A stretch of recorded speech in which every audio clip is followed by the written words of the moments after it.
Baghdad کے ایک درویش عالم تھے، تو وہ جب بھی نماز پڑھاتے نا تو کسی تاجر کی 2 بیویوں کے بارے میں دعا مانگتے. توجہ ہے میری بات پر؟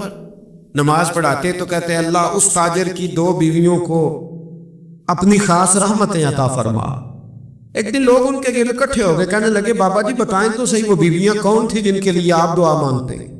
تو فرمانے لگے میرے شہر کا ایک تاجر تھا، بہت بڑا تاجر تھا، مالدار تھا پر بے اولاد تھا. اسے بغداد سے ملک شام جانا پڑتا تھا تجارت کرنے، اور کئی مہینے اسے شام کے ملک میں رہنا پڑتا تھا. اس نے اس طرح کیا کہ وہاں بھی ایک شادی کر لی. تو جو ہے نا میری بات پر، کیا کر لیا اس نے؟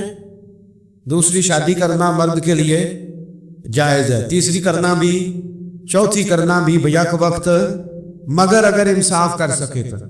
اگر چاروں میں ہم نہ آدھا مسئلہ سنتے ہیں اور آدھا ہی بیان کرتے ہیں، اگر انصاف نہ کر سکے پھر اس کے لیے 4 جائز، پھر وہ ایک ہی رکھے گا. تو عزیز دوست دوسرا نکاح کر لیا، شادی ہو گئی. اب وہ وہاں کچھ زیادہ وقت گزارنے لگا، مالدار آدمی تھا، بیوی کو مکان بھی لے کے دے دیا.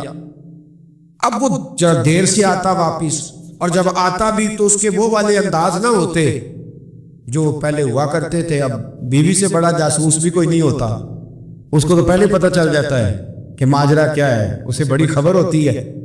تو اس نے محسوس کر لیا کہ بدلے بدلے سے میری سرکار نظر آتے. وہ کہنے لگی اب کہ جب آتا جاتا ہے تو اس کے حالات کچھ بدلے بدلے سے ہیں، ماحول کچھ اور ہے. اس نے ایک بوڑھا آدمی جو اس کا عزیز بھی تھا اور سمجھدار بھی تھا اس کو تیار کیا. کہنے لگی اب کہ جب ملک کے شام جائے نا تو اس کا پیچھا کرنا اور خبر کرنا کہ کہاں رہتا ہے، کہاں جاتا ہے، کیا کرتا ہے.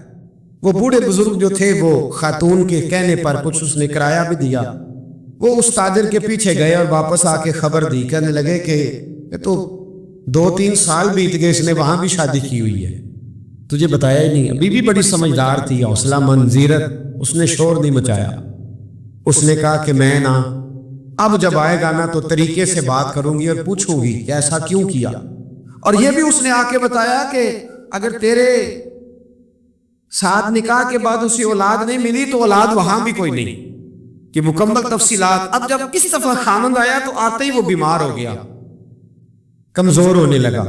اب خاتون نے مناسب نہیں سمجھا کہ آتے ہی دھڑام سے میں اس کے سر پر یہ پھوڑ دوں کہ تو نے نکاح کیا ہوا ہے اور مجھے بتایا نہیں. وہ ذرا تسلی میں رہی، کچھ وہ بیمار تھا، حوصلہ رکھا، خدمت کرتی رہی.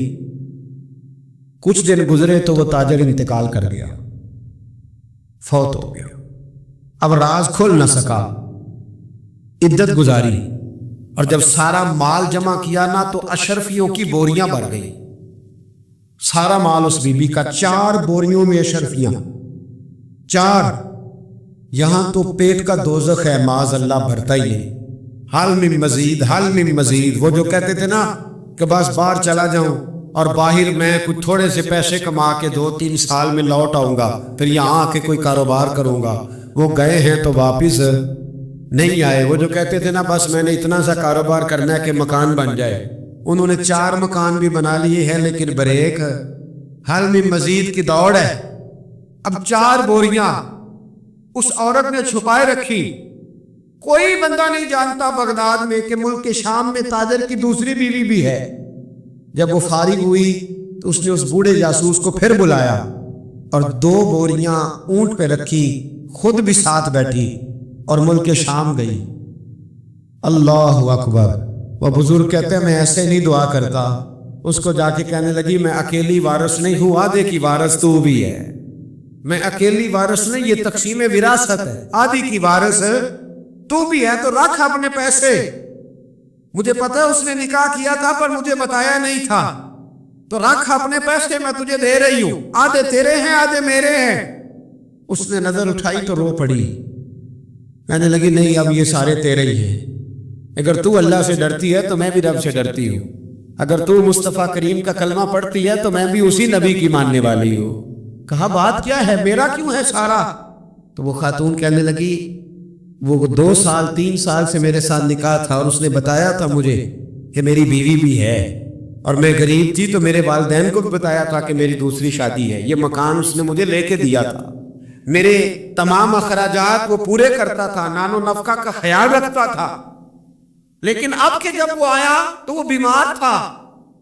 اس نے مجھے بتایا کہ مجھے طبیب نے بتایا ہے کہ میں شدید بیمار ہوں، شاید بچ نہ سکوں۔ تو کہنے لگی وہ مجھے کئی لاکھ روپے بھی دے گیا اور جاتی دفعہ مجھے طلاق بھی دے گیا، فارغ کر گیا۔ کہنے لگا تو جہاں چاہے میرے بعد نکاح کر سکتی ہے، اور کہنے لگا میں چاہتا تھا پہلی بیوی کو بتا دوں، موقع نہیں بنا اور اس کا دل نہ ٹوٹے، بتا نہیں پایا، لہذا وہ مجھے ڈھیر سارے پیسے دے چکا ہے، سارا میرا حصہ مجھے پہلے سے دے چکا ہے۔ میری بہن اب یہ 4 بوریوں میں سے 2 میری نہیں بلکہ 4 کی 4 ہی تیری ہے، تو ہی اس کی حقدار ہے۔ تو بزرگ کہتے ہیں مجھے بتاؤ جن کے اندر اس قسم کے تقوی کی جھلک ہو ان کے لیے ہر نماز کے بعد دعا مانگنی چاہیے کہ نہیں مانگنی چاہیے؟ ہر نماز کے۔ ہمارے ہاں حال میں مزید ہے، میرا حصہ زیادہ ہے، میرا حصہ زیادہ ہے۔